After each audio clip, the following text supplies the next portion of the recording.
Hello, everybody. Welcome. And it's Friday. You know what that means.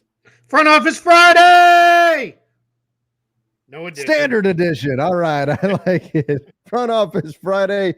Here we go. We've got lots to talk about today around the NBA. I am Trevor Lane, joined by Keith Smith. Guys, welcome in. Those of you coming in from YouTube, coming in from X, we're going to talk NBA basketball over the next 45 minutes to an hour, something like that. So welcome in, everybody. Keith, I just want to know, I think this is an important question. Are you planning on punting today's show? No. I'm here. I'm going to get it done. Did you see? Someone asked Dante DiVincenzo if the Knicks were going to punt the game today, like because they have so many players injured or something. Yeah, oh my gosh. And they do have a ton of injured players, but it's the playoffs, man. Come on. That's it. And they're not even up 3-0. If they're up 3-0, maybe it's still a bad idea. No team would ever do it, but but maybe you asked that question, but yeah, that's nonsense. Yeah, I thought that was funny. All right, we've got plenty to talk about today. We already have a scheduled nonsense question here about Marvel movies. We will get to that. I don't want to lead with that, but we will get to that. We've got plenty of time to talk about Marvel stuff here. But Harry said no question here. Just want to show appreciation to you both from the UK, and big thank you to Keith for replying to my email. Keep it up, guys. Well, thank you. I appreciate that. Thank you. We appreciate your support. Yeah, thank you. All right, Keith. Should we be worried about the Celtics? Should they be the favorite to win it all? I have a feeling, just based on history, having conversations with you in the past, that Celtics fans are handling last night very, very well right now. Yeah, extremely well. Yeah, well, I mean, by now, some of them are handling it well. 12 hours ago, no, they were not. It was a absolute disaster. People were freaking out again. It's a repeat of what happened. Oh, this team's not serious. This is why they'll never win. Come on. Like, if they get down in a series, fine. Get nervous. Get panicked. They fall down 2-1. They fall down 3-2. Totally fine. It's 1-1. Like, we were here 2 weeks ago. They won 3 straight blowouts and moved on. Fully get that the Cavs are a better team than the Heat. Fully understand that. But I still don't understand the whole idea of, like, absolutely being in panic mode right now. And the other thing that happens, too, is, and I'm guilty of it, all these other people who aren't really in panic mode just come in to rile everybody up. And then they start saying things that get people angry and all that stuff. So I don't know. I'm not there. I can't get there yet. So I look at this game, and first of all, you said going into the series, the Cavs probably get a game or two in which Donovan Mitchell goes nuts.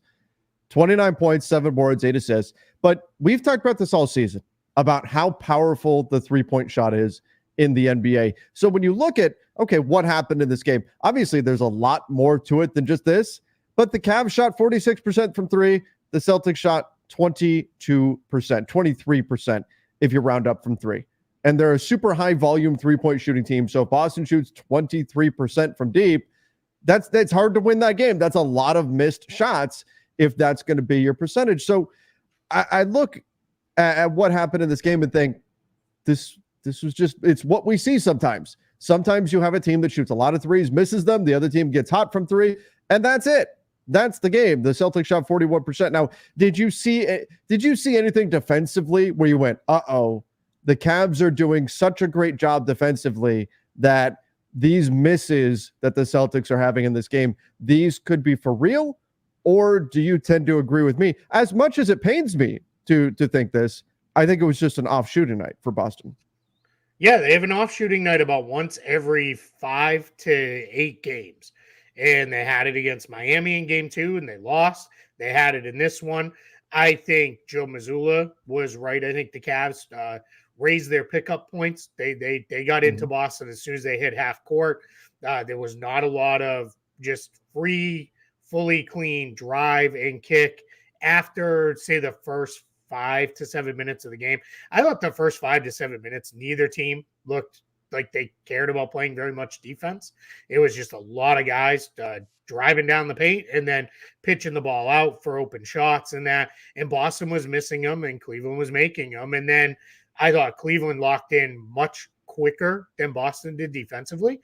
But I think there's counters to that Boston can go to. You start setting your screens higher. You go to different initiators. You use different things to set up. So I think these are the sorry, I'm just seeing the question in the chat about Luka's presser last night. I'm sure have you seen that? I did. Yeah. I have not seen the explanation for what the hell happened. I don't know. Think we're going to get an explanation. So it was pretty funny. And kudos to Luka for having a laugh and handling it pretty well there. So back to the question you asked, though. Yeah, Cleveland they're tough. They're physical defensively. I think in some ways Cleveland got into a point of this seems to work a little bit better, being a little smaller. I don't know that I fully am there with Jared Allen comes back. You'll probably start him, but I think you might go to the single big lineups quicker and get into those much faster than you usually would, because I think Isaac Okoro has done a nice job stepping out and helping stretch the defense. So it's just a tricky spot for the Celtics. They got to figure it out, but it really does come down to if they shoot better and Cleveland shoots slightly worse, it's probably a different game. I mean, that's just, I know people hate that you boil it down to the simplest thing, but sometimes that's really how it is. That is sometimes really how it goes. Yeah. That it's what happens in games sometimes. And we'll see what happens now as the series goes back to Cleveland. I'm not even and we'll get to the Mavs game. So the Mavs get the win on the road in OKC. They take home court. That could matter in this series. I don't think the Cavs taking home court is going to matter in this series. I don't think it's as big of a deal. It's a bigger deal for the Mavs to take home court away from the Thunder than it is for the Cavs to take home court away from Boston. Yeah, I agree with that. I don't think that this Celtics group has they've actually played better on the road in recent years than they have at home in the playoffs. So I don't think there's any environment that's going to really throw them off or really run them out. Cleveland has a nice home court advantage, but it's not one of those classic, like, oh no, you have to go play there. A lot of that was created by LeBron being there. They were just a very good team and a hard team to beat anyway. So I don't know. I there's certainly things that are concerning me. When is Jason Tatum going to start shooting it better? This notion that he's played poorly, that part doesn't really sit well with me. Last night wasn't a great game for really anybody on the Celtics, minus Peyton Pritchard, which is obviously a problem. But prior to that, the whole Heat series, in the first game, he played really well. He's moving the ball. It's like he's damned if you do, damned if you don't. Like, if he shoots a bunch of contested pull-up jump shots, people are like, he's just a chucker. Why isn't he playing the right way? Move the ball. He moves the ball, and it's like, why is he not getting shots? Like, right? And that's the burden of the star, right? It's when you hit that level, that's just where it comes. It's never good enough unless you're playing a perfect game and you're winning. Like, then it's just weird. I don't know. I'm just not worried. It's funny because I was literally just having that conversation on the Lakers Nation podcast that I recorded less than 12 hours ago. Somebody was asking about the hate LeBron has been getting and how he's been getting all his backlash and stuff. I said, well, LeBron is in a situation where, like, it can be, no matter what he does, he's going to get criticized. It can be the final play of the game. He drives and kicks. It's going to be Jordan would never, not the GOAT, all that kind of stuff. He shoots. He's a ball hog, right? Like, that's the burden of being a star in today's NBA, the way that it goes. Two of Michael Jordan's most famous plays were passing the ball off, right, to Paxson and Kerr. Like, I don't know.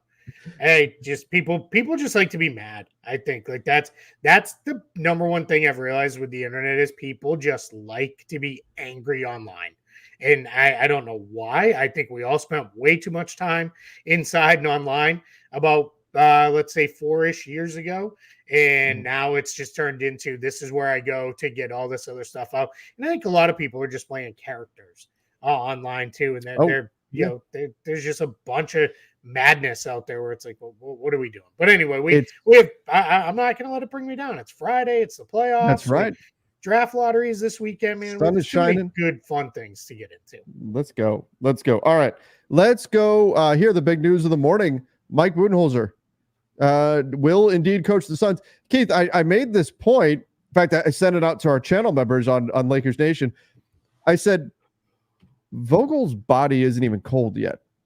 Like it hasn't even been 24. Like it's 16 hours since they dismissed Frank Vogel, and they've already moved on. They've already got another head coach. What's going on? Like why no interviews, nothing, just is it because Coach Bud is from Arizona? Is it because he's got a championship on it? I mean, it was surprising to see how quickly the Suns moved on here. How do you think this actually played out? Yeah, my guess is there's probably a couple things, right? You still have the Lakers and the Wizards. They're not really. It's funny. I was asked on the radio. So Lakers, Suns. This was before the Budenholzer stuff came out. Lakers, Suns, Wizards. They all need a head coach, and I was like, boy, that's the Sesame Street. One of these things is not like the others. Completely coming to light, and that's full respect to the Wizards because it's by design, right? They've finally leaned into we're not going to hang around 500. We're rebuilding, so that's okay. But it's just a very different place. I'm not saying that the Lakers were on the verge of hiring Budenholzer or anything like that. It just feels like for the Suns, he's the guy we want. Let's just get this done as quickly as possible because the last thing you need is, hey, actually, we'd like to interview you too if you're the Lakers. Bring that up because the Suns then are like, wait, we really wanted this guy, and that becomes a major kind of situation there where now all of a sudden there's another player in the field, and who knows? There could be. I don't think it's going to happen, but if Cleveland loses to Boston, there's a lot of buzz that JB Bickerstaff won't make it back. And now you've got another team kind of in the fold that could be there. So I think it's probably more than anything, it's just, let's go. I also believe there's probably some side conversations that had happened that were, hey, if we make a change at coach, are you interested? Where are you at? Or do you just want to stay home? Like, of course that's going on, right? So, hey, I love my girlfriend, but what if I didn't? Right? Yeah, right? They're sending that message to another woman here, right? In case. Yeah, exactly. Right.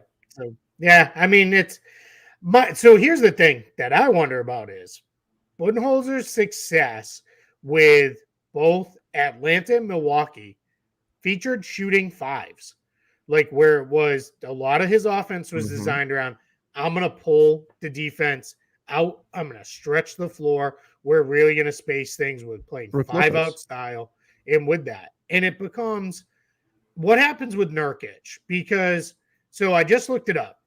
In 2021, only 37 games due to injuries, and he was working his way back. 40% from three, but took just under one per game. That's not 2022 enough. with Portland, took one per game, 27%. 2023 with Portland, took 2.5 per game, 36%. So that's not bad. That's fine. And then last year, one per game, 24%. That's not going to fit. Like, unless all of a sudden you think, hey, start taking 5 or 6, and we think you'll hit them at a 35, 36% clip, then all right, I guess. But I don't know. It's just weird. I kind of wonder, does that become he's the next piece to move here from Phoenix, where it is, hey, we can move him. We can get a better fitting center around these guys that fit a little bit more into what we want to do and kind of go from there. So it's just something I'm kind of keeping an eye on now with the roster construction. But that said, they didn't really build a Frank Vogel roster either. They kind of said, nah, too bad. We can get these guys. Let's make it happen. So I'm not entirely sure how that's going to go down. Yeah, a big part of the Bucks' success was, Brook Lopez at the 5, who's one of the few 5s that can shoot the 3, and then Bobby Portis as the other guy that would come in and spell him, and he could also shoot the 3. So that was a big part of them spreading out their offense. So that'll be interesting to see. Budenholzer is originally from Arizona, so there's that connection there. But the Suns, they made their move quickly, and now the market, as you said, it's the Wizards, it's the Lakers. two teams that are looking for very different things in a coach right now. And then maybe Portland, maybe Cleveland, who knows? But we'll see what that looks like. I got an interesting question here on the Lakers. Mission 86 said, given the coaching revolving door the Lakers have been on, do you think that might turn off better candidates for fear they will be the next casualty? Are we making the job less attractive? So we've seen for a few years, I mean, this is true across sports, but coaches tend to take a lot of the blame when things don't go correctly, when things don't go the way you want to anyway. Is that a concern that the quick turnover from the Lakers, just 2 years with Darvin Ham, and by the way, that's another side. Does Darvin Ham just automatically land in Phoenix as an assistant coach with Mike Budenholzer again? Yeah, it depends. A lot of that depends, which we have no real way of knowing what his contract specifies. Sometimes it is you can't coach at all, meaning head or assistant. Sometimes it's just if you take another head coaching job, that nullifies what you're owed. So he may say, I'll just take a year off, and I'll kind of do the bounce around the league thing. Or if he can just go right back into assistant job. Yeah, it wouldn't shock me at all if he rejoins that staff. Or even it wouldn't be surprising me if he goes to like Charles Lee's staff in Charlotte where they worked together under Bud. And it's like, hey, now I can bring in a guy who is at very least, he is a very good assistant head coach. I think there's a world where Darvin Ham could get another chance and be better in maybe a place where he could grow a little bit into the role and a little less pressure on him. To the question asked here, it's a fair question. I don't think so. It's one, there's only 30 of these jobs. Exactly. So that's already part of it. And it's the Lakers. Like there's very few marquee coaching jobs in sports, period. And this is one of them. Now, you may have a guy come in and ask a lot of questions instead of just, oh, you want me? I'll sign, give me the contract, I'll sign it. Because some of your questions are, what's happening with LeBron? What is the post-LeBron plan? Where are we going with this? Because no coach gets into a job thinking, well, this is only a 3 or 4 year thing, and then I'm going to be moving on. And the Lakers also aren't they're not a stepstone job either, which is that's more of a college thing than it is a pro thing anyway. But that's where I think there are a few more questions, but I don't think there's maybe 6 people in the world that the Lakers might call as basketball coaches that might say, yeah, I'm all right where I'm at, like, and not want to go, just because they're in really good spots themselves. But beyond that, I mean, anybody else they could get, like, yeah, of course they're going to take the job. Yeah, exactly. I think it's that scarcity that you talk about. There's just 30 of these jobs that sort of insulates NBA head coaching spots from this. Like we talked a little bit about Charles Lee, and the Hornets offer him the job. Could he have preferred the Lakers job or something? Sure, but maybe. And again, I'm not saying that he did. Just saying, even if you prefer another job, there's only 30 of them. So if one of those jobs gets offered to you and you think, hey, a month from now, a team that that maybe is more ready to win now might offer me a job, you're not waiting for that. You're taking the job that's right there right now. If you're a first-time head coach, especially, that has been dying for this opportunity, you're absolutely taking that job as quickly as you can. Because again, it's that scarcity that you've got. Question coming in here. Jeremy said, happy front office Friday. Happy front office Friday. Happy Friday to all you who are right now at work and doing what you can to sneak in the show. We appreciate all of you. Does Matt Ishbia think he's playing NBA 2K? Any chance the team situation moving forward is enough for him to sell the team? Like they get themselves into so much trouble, like Ted Stepien style, into the future that and Stepien was kind of pushed out by the NBA. They're like, oh my God, we have to get rid of this guy. That's a different story. We made whole rules about how bad he was. Yeah, exactly. But is there a point? In fact, this was interesting. They even took away his ability to trade for a while. Yep. They suspended his ability to make trades completely. Like they took the car keys away from him. I mean, if we use the 2K example, they took his controller away. They disconnected his controller and wouldn't plug it back in and let it charge or reconnect. That's how bad he was. They were worried that he was going to burn the whole thing to the ground and like just go scorched earth on the whole franchise's future, to the point where they wouldn't be able to sell the team because anybody looking to buy would be like, oh, this team has no future whatsoever. I'm not buying that. So the NBA was like, oh my gosh, we have to protect this asset. Anyway, that's a whole different story. But I checked this out. So Matt Ishbia, he is worth, as far as could the situation get so bad that he just sells, he looks at the future and says, oh, this isn't fun anymore. Matt Ishbia is worth $10 billion. Now, that's not Steve Ballmer territory, but to give everybody an idea of what that means, $10 billion. If he were to liquidate all of his assets right now and just have $10 billion, because it's not just sitting in cash, but if he were to do that and just have $10 billion, he would have to, without buying any kind of assets that would retain any kind of value for the next 50 years. Let's say he's going to live another 50 years. For all 50 years, he would have to burn $200 million with no return to run out of money. Per year, he would have to burn $200 million, just light it on fire like the Joker in The Dark Knight. That's what he would have to do to run out of money. That's like that kind of FU kind of money where even if the future doesn't look that bright, he's going to feel like, hey, I've got this big stack of cash back here. I'm going to try to buy my way out of this. I can keep this rolling. And even if he has to operate the team at a loss for a little bit, again, he would have to light $200 million on fire for 50 straight years to run out of money. I don't think he's anywhere close to saying that's it. I'm going to tap out. I'm going to give up. Yeah, I completely agree. He just bought the team. We're 2 seasons into him owning the team. Not even, it's like been like a full year now, like a year and 3 months in, because he bought it right before the trade deadline is when all that went final. So yeah, the 2023 trade deadline to be sure. Yeah, he's not going to sell the team. Like we're years away from that being a thing. And yeah, he has made some decisions or pushed the front office into decisions, however you want to put it, they're a little reckless. But I don't think we're at all in a position where like he hasn't done anything to harm the franchise or the league. Like there's no reason anybody's going to start being like, get this guy out of here. Like you'd have to have a half decade of this. If anything, right now, Suns fans are like, hey, dude, spending money. Like that's way better than the guy we had before who never filled his allotment of two-way players, was consistently telling the front office you have to keep an open roster spot to save money, and then up and sold the G League team. One of the better, more successful G League teams because he's just like, there's no reason to have this.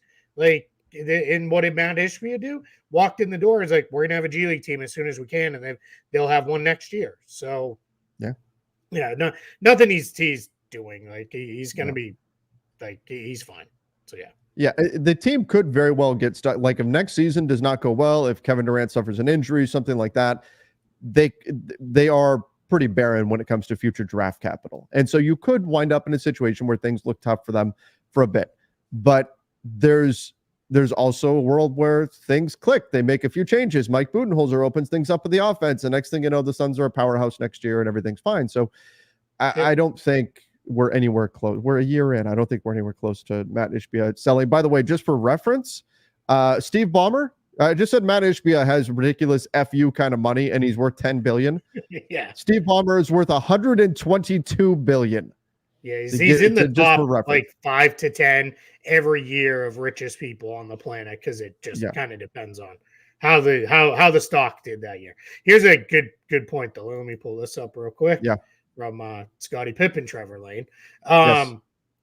This is just, I've seen this put out there many times just in a way to kind of make it work. Like just a good example here of what a million versus a billion is. Like it's like 20 years longer, basically. If you put it in terms of time.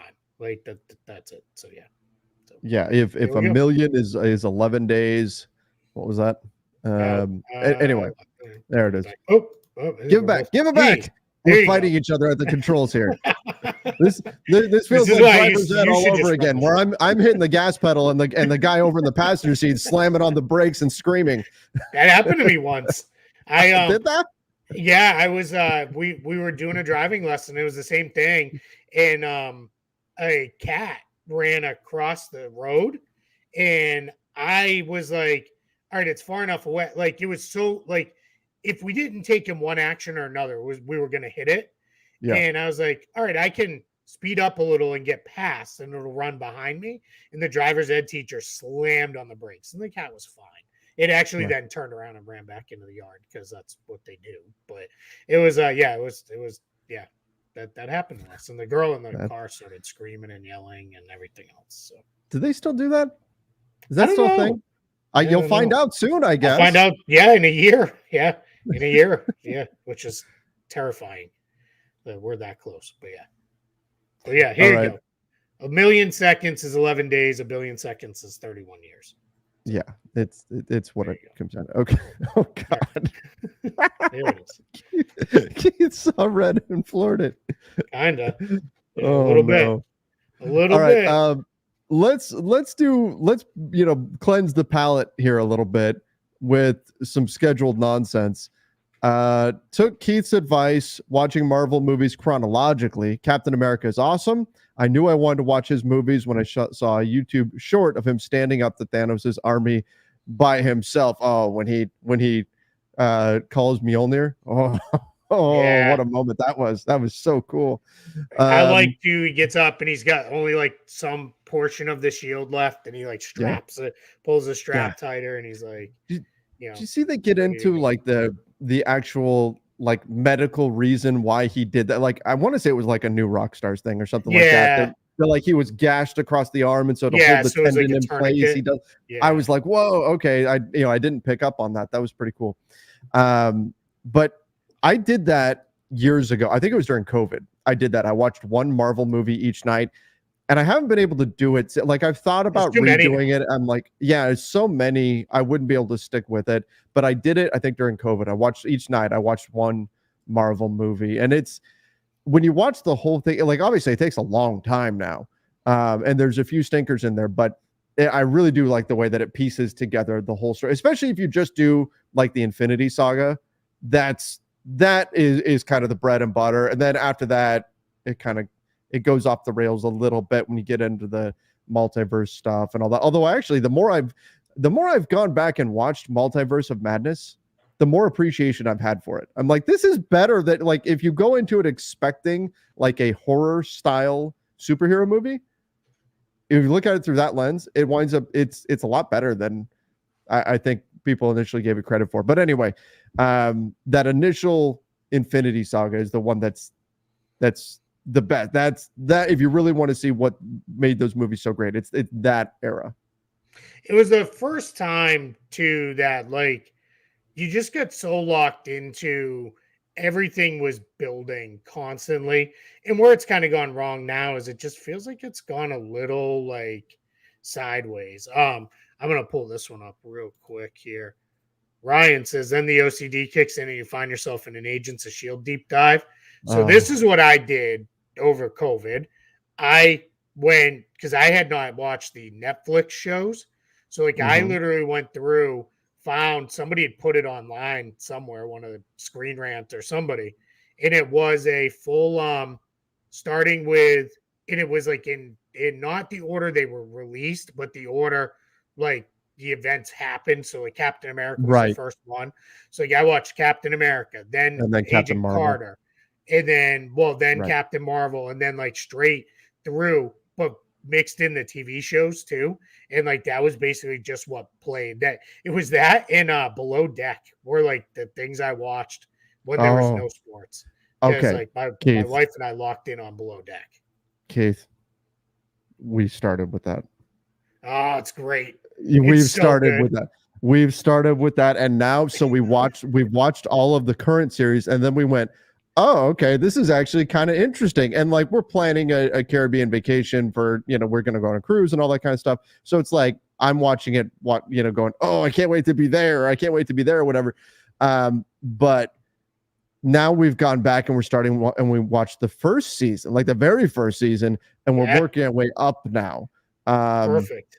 Yeah, we saw it and I went, Keith mentioned watching this before, and I turned it on and I went, oh my God.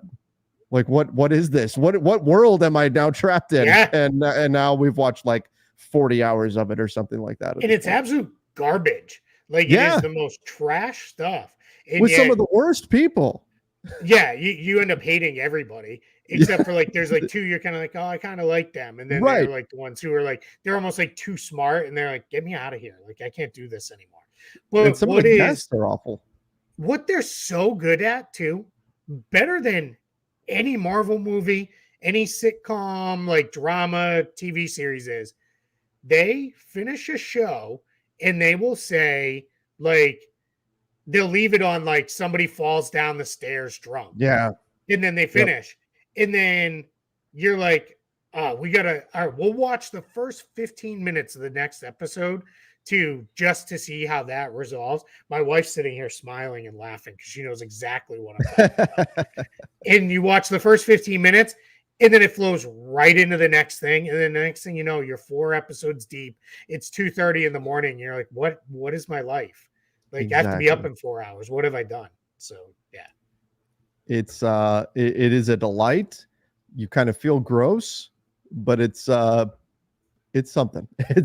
Yeah. That's for sure. I was fully expecting to see the viewership numbers just go, but they haven't. They're climbing. So people, I guess more below deck talk needs to be worked in. All right, we're stacking up super chats here. Let's get into. Yeah, let's get to it. We are well into scheduled nonsense time here. Isham said LeBron runs. Okay, I've seen this narrative a lot. LeBron runs off 3 coaches, traded 3 key players from the championship team. At what point do you look at LeBron and AD and say they're the problem? LeBron doesn't play defense. AD, are you reliable? It's buying into this idea that LeBron just makes all the decisions for the team, and therefore every decision the team makes is him, which I don't buy. Like, LeBron very publicly wanted them to keep Alex Caruso. They didn't do that. He very publicly wanted them to keep Jared Dudley. They didn't do that. I don't think that's the case. As far as LeBron runs off 3 coaches, I thought it was pretty, like, I'm no body language expert or anything like that, but looked pretty clear that LeBron wasn't super thrilled with Darvin Ham. I don't think he was the only one on the team that felt that way, but looked like he was not super bought in to what Darvin Ham was doing over there on the sidelines. But I guess he deserves some blame. LeBron, AD, the players in general deserve some blame for what happened. There's no question. But it's this idea that it all is on LeBron or none of it's on LeBron that I find people living in those worlds. And I just don't think that's accurate. I don't think that's the correct way to look at situations like this. And not just LeBron, but in general in the league, when we try to put all of the blame on one entity or none of the blame on one entity, to me, that's usually incorrect. Yeah. Yeah. It's always been overblown to me, the whole GM stuff and all that. He gets say in the roster as much as any star player gets say in the roster. They talk about that all the time. For example, the current Celtics, Brad Stevens said how he talked with everybody. Hey, we're going to make this Drew Holiday trade on the eve of the season starting up. Are you guys all on board with this? Because everyone's going to have to sacrifice a little bit, and everybody was, yeah, well, let's go. So I don't like, I don't know. I don't think, I think it just gets too much put on him on stuff like that. Just like I think he gets too much credit when his teams win.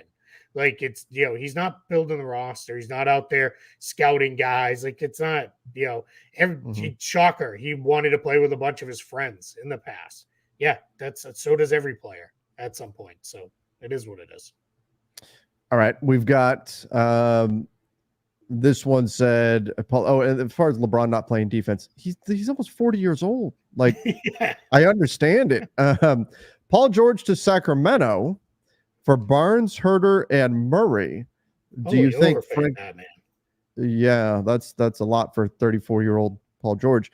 Do I think Frank Vogel joins the Clippers staff as an assistant? Wouldn't that be ironic? Because Frank Vogel was initially supposed to be Ty Lue's assistant with the Lakers, plus more Paul George destinations. I don't see the Kings giving up all that much to get Paul George. I don't like, do the Clippers try to, like, things would have to really break down for the Clippers to say, okay, we're trading Paul, and it would have to be a sign and trade, obviously, because he could just, be a free agent here. So could be an opt-in and trade. Sign and trade gets very complicated. Sure, opt-in and trade could be. Yeah, could they then? Yeah. Could he opt in get traded and then get extended? Yeah, he'd have to wait a little bit because Yeah. it's kind of the same story with like James Harden. James Mhm. Harden also didn't extend because he wouldn't have been able to extend anywhere near the max. Now I think there's probably some world where it's like James Harden's like, I'm probably going to get a number fairly close to what I'm at now, just longer with years added on, and he might have done it, but we're just in a different world with that. So yeah, I don't like this trade personally, but I'm very high on Keegan Murray. I think he's going to be really, really good. Mhm. And that combination of three players, I'd rather have that and the depth that gives me than just Paul George. I don't think the Kings are that close to contending that you make a move like this. And I'm just not told that Paul George is that guy anyway. Yeah. As far as more Paul George destinations, I mean, the big ones would be Orlando and Philly, I think, are the main ones. Now, could he try to go somewhere else? Could he return to OKC? That'd be funny. I mean, that would be funny. But so there's He's other gonna stay possibilities. with I'm the sure. Clippers. I don't think he ultimately goes anywhere. I think a lot of teams would be interested if they could get him somehow without it costing too Sure. much. But I don't think he ultimately goes in. I think a lot of this is just kind of leverage to try to get what he wants from the Clippers. Yep, agreed. Let's go here.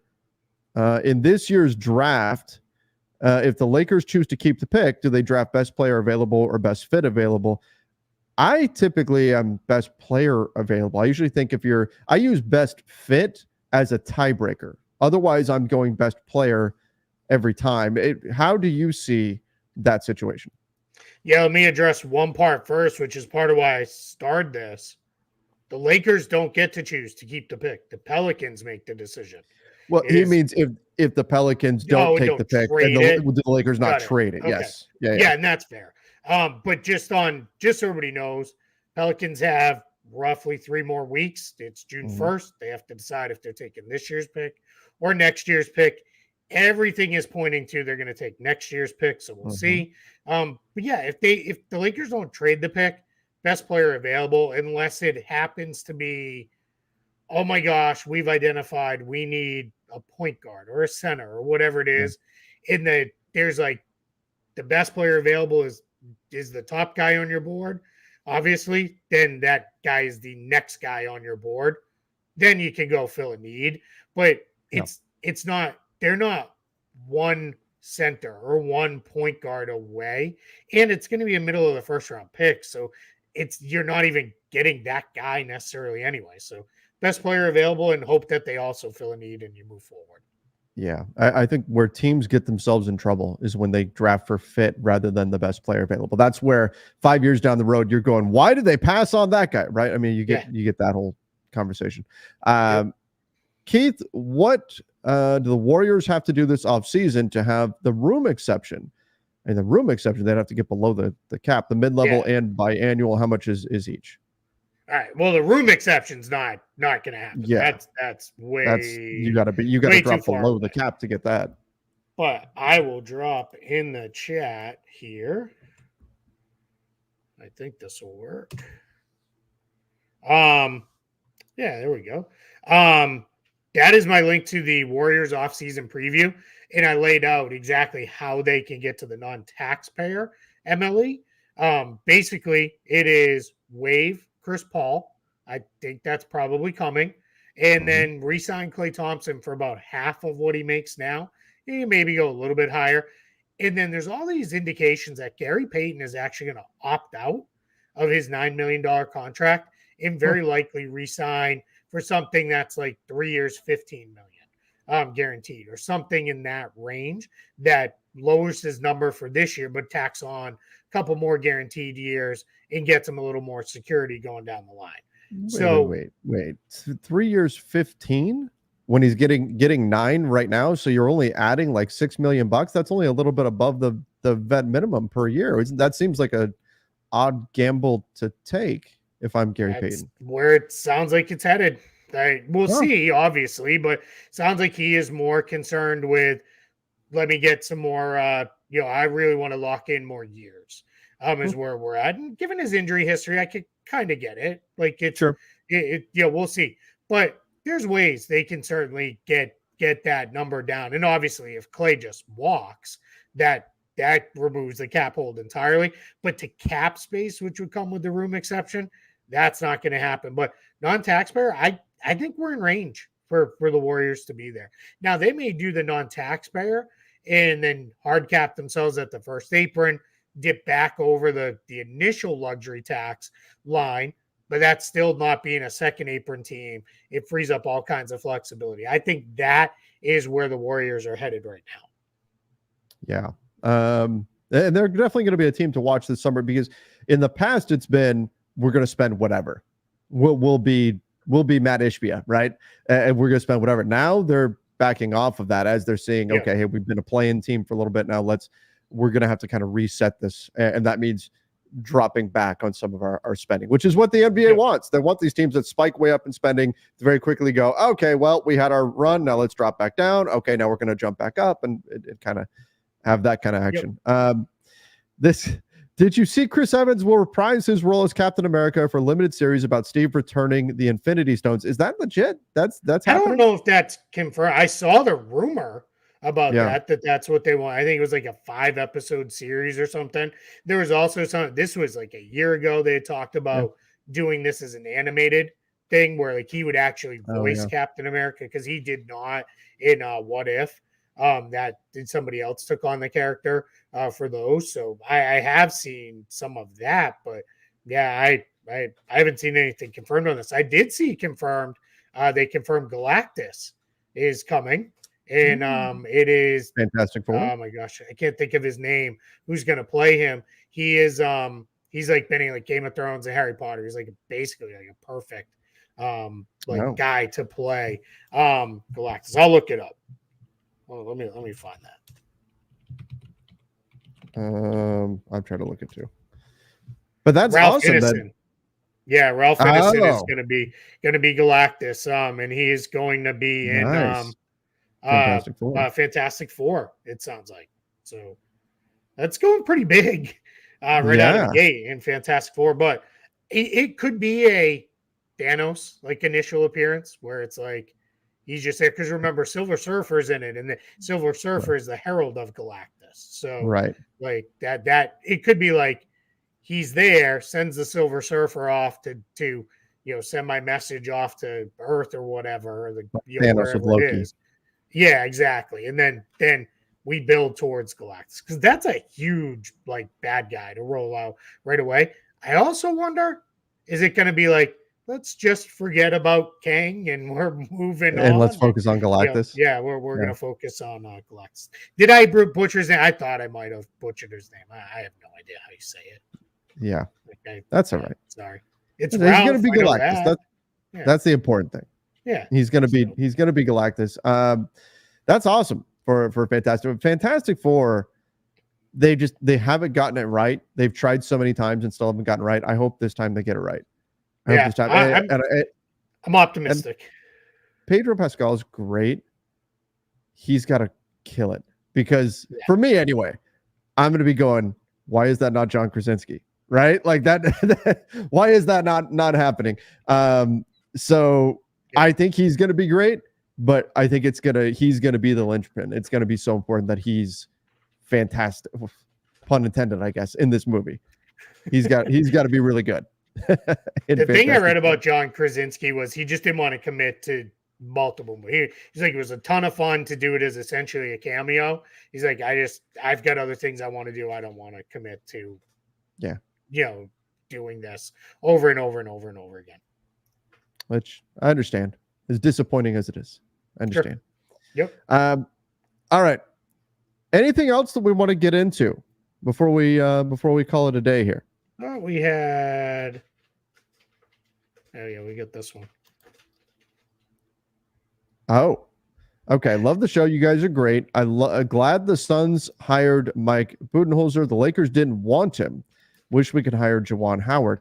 I don't know that the Lakers didn't want Budenholzer. I think there's a reason why the Suns moved so fast, and that was probably saying, "Hey, let's go get him before anybody else can." But Keith, the hard thing with coaching, right, is people want to know who's the right pick. But the hard thing with coaching is it's not like play. Like the guys on the floor, we can see what this guy does on the floor, right? We see this guy shoots this percentage from three. This dude's 7 feet tall and he's got endless arms. And so he's able to do this, this, and this. This guy is this fast, so he can do these things. So much of coaching takes place behind closed doors. Even when we go to practices as media, we get in at the very end. Most of the coaching, whatever stuff's being done, it's already done. Yeah. We get to see guys on the sidelines and we get to break down, are his hands in his pockets or not. But yeah, a lot of coaching takes place behind closed doors. So it's harder to look at coaches and say, oh, they got this coach, that's great, or this guy is a terrible coach or whatever. So much of it can depend on what kind of a roster the guy gets. So much of it can depend on how the personalities mesh and all of that. It's not as cut and dry as, hey, this dude shoots 40% from three, and so we know he's going to give the team the floor spacing they need. We can look back, a coach like Budenholzer, you can say, okay, this is what he's done in the past. This is how he's ran things. But just like players do, coaches evolve too. So it's a little bit harder with certainty to say, hey, that's a great hire at a great number, a good contract or whatever with a coaching hire. Yeah, absolutely. Yeah. And the Juwan Howard part of this, he's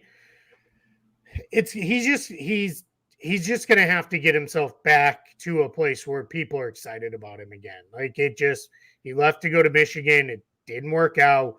He, in retrospect, probably should have just stayed in the NBA and waited for an NBA job to come his way. But year or two on some staffs, and he could probably get himself right back into that spot. And some guys are just better NBA coaches than they are college coaches, and I think he could be one of those guys. We'll see with this. There's a few other random things. Are the Lakers keeping their pick? We already covered that. We won't. I'm guessing the Pelicans take it down pretty close to the deadline, so we're probably 2-3 weeks away. I've tried to tell Lakers fans this, like, people keep asking, like, let's hopefully the Pelicans, hopefully they have a pick this year and all that. No, I hope the Lakers make this 17th pick sound real good and the Pelicans take it, because I think the 2025 pick is more valuable. As much as you want to say, oh, but we want a pick for right now, I think that even if you're saying you're going to trade the pick, I think the 2025 pick is more valuable than the 17th pick in this year's draft. So that's part of why, if I'm the Pelicans, I'm definitely waiting till 2025. Yeah, that's exactly it. Yeah. I think it's a win for the Lakers if they don't. If the Pelicans take this year's pick, I think that's a win for the Lakers. Yeah, big time. Yeah, and it just doesn't make sense unless the Pelicans have some trade they have to have that pick to put in to make, and that seems very unlikely because the team would rather just take next year's Lakers pick if they could get it. Like, it's just, and that's no shot against the Lakers at all. It's just a deeper draft. Even if it's the exact same slot, like, it's just a better draft pick there with that. So there was somebody asked, like, what's going on with Lauri Markkanen? Nothing right now. Like, he's not a free agent. Like, they're either going to guarantee his contract to renegotiate him, extend him, or the Jazz are going to go out and it sounds like they're going to chase big names first and then try to re-sign Markkanen a year from now in the summer and go from there. But yeah, I think we're in a wait and see mode for Markkanen. That's probably one that honestly might be more towards the middle of July before we get a real answer, because the Jazz are going to do everything they can to use cap space first, and then they'll go from there. So yeah, I don't think that's going to be a thing. I don't understand what's with your Laker fans and Dwight Howard and JaVale McGee, and I don't know, why bring the Kareem new hip feeling good? Okay, get him back out there.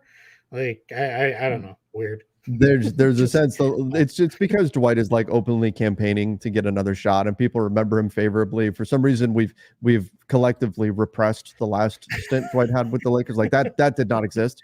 It didn't happen. And so there's just the 2020 season that everybody goes back to, and we all assume that that's the Dwight Howard you're going to get today. And that aging is something that does not take place. So that's all that. Look, Dwight's great. Is something that does not take place. I like that, because that's not true. I can tell you every single day it takes place. How many gray hairs are in this head?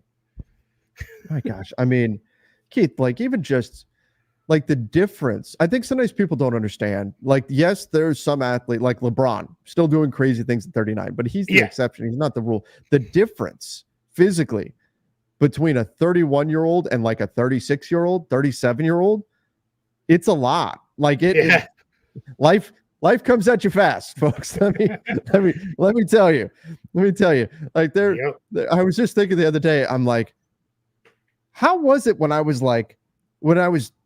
26, 27, something like that? My buddy and I started getting into running, and we would go, and I'm like, damn, I was running 3-4 miles a session. We would go, we'd run, and I was running hills and doing all this stuff.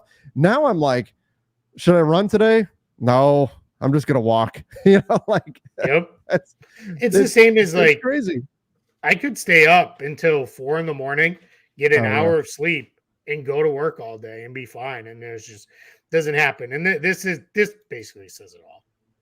Dwight isn't in the NBA for a reason. Like that's it. There's every year there's 40 guys on minimum contracts at the end of benches for all kinds of reasons. And there's reasons JaVale McGee keeps getting those deals from teams because people like having him around. They enjoy him. And then you have, guys like Dwight that are like he's just not that guy who's going to be content. Same thing with Boogie Cousins. I believe is people are not going to be content just sitting at the end of the bench. Like they're going to want to play, and people are going to push for him. And to be honest, too, those guys don't need that anymore. Like I get Dwight's campaigning for it and all that stuff, but yeah, it just kind of is, what it is with this. It's and I'll say this too, because I see the comments coming in like, why are these guys still even playing? Why not? Like, why not? They go make a ton of money playing 10 games a year in somewhere in Asia. Go for it. Like, why not? If they want to, let's have it. Like, have at it. Have fun. Play until nobody wants to sign you anymore. Like, that's perfectly fine. It's just I think the NBA days are over for a lot of these guys. Yeah, just the way that it goes. And again, that's beyond waiters. I am the guy that's saying bring in guys for a workout. Sure, why not? Find out. Bring in guys for that doesn't hurt you at all. But people saying, sign him, he's the solution. Most likely not. All right. Last thing I wanted to just put out there. Somebody asked about Brandon Ingram and the Pelicans and Valanciunas maybe leaving. Yeah, New Orleans is going to probably make some changes. It feels like we're right on the tipping point of making those changes. So I think we're keep an eye on the Pelicans. I don't know that they're just going to run it back the way they are. The team's gotten very expensive. Clearly, they're good but not good enough. So I'm going to watch that. I'm going to be very curious to see what happens with them this summer. Just need Jason Tatum to the Lakers, right? That I love. My favorite thing when fans do this is that guy sucks, but put him on our team. He'll be awesome. Or the inverse of that is this guy sucks, and then I can say that because he's on my team. It's right. Like I can criticize my kid, but you better not. Like it's the we're all soccer moms when it comes down to it with that. Like that's right. So, are you talking about my kid? Yeah, that's it, man. It's nothing gets people more fired up than talking about somebody else's kid. But yeah, I'm man, it should be a fun weekend. This is not the super awesome draft lottery, but there's some cool stuff with a couple pick protections and things that could happen. Yeah. Raptors fans are on pins and needles, Keith. Yeah, Raptors fans sitting right on that borderline. It's very funny though. They seem very split because some of them are like drop and convey the pick and get out of it and be done. This is the year to give the pick away. And then those others are like, no, we need the top 6 picks. So yeah, it's gonna be a fun day. The lottery's always fun. And the nice thing is too, I said this morning, once the lottery sets the draft order, stuff starts to really pick up. Because now it is, hey, I can't really talk a trade with you because I don't know what pick you have. Let's talk in a week. Let's talk in 2 weeks. Well, that's Sunday, and we'll know by Sunday afternoon. On that note, take care of the moms in your life, whether that be your mom, the partner in your life, the stand-in mom, the person who took care of you. However, it's Mother's Day.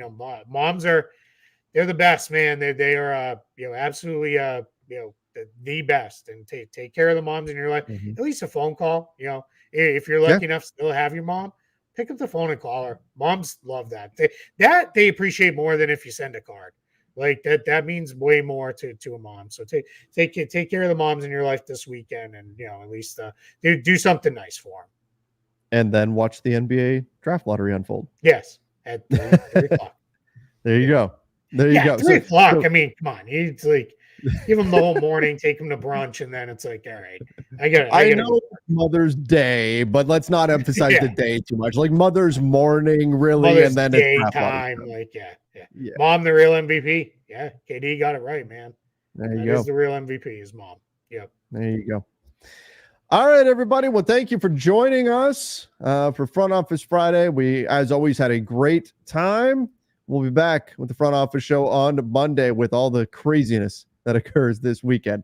Make sure if you're not a subscriber to the YouTube channel yet, you hit that subscribe button. Till next time, everybody, have a great weekend. See ya and stay safe.